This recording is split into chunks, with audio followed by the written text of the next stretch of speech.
What is up guys, Done this site. In this video I'm going to show you how to add a payment method in Facebook Ads Manager. So first head over to Facebook Ads Manager by just typing adsmanager.facebook.com and then log in with your account credential. After that, here on the left side you need to hover and click on billings and payments.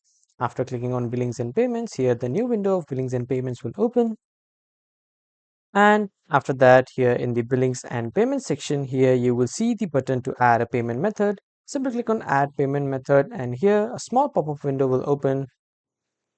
From here, as you can see, you can add debit or credit card, you can add a UPI payment method, you can add a net banking, or you can add credit card. So I'll go with the debit and credit card. I'll click on next. And after that, here I just simply need to enter my card details. And then when I click on save, my new payment method will be added. So this is how you can add a payment method in Facebook Ads Manager. That was all for this video, everyone. Thank you for watching.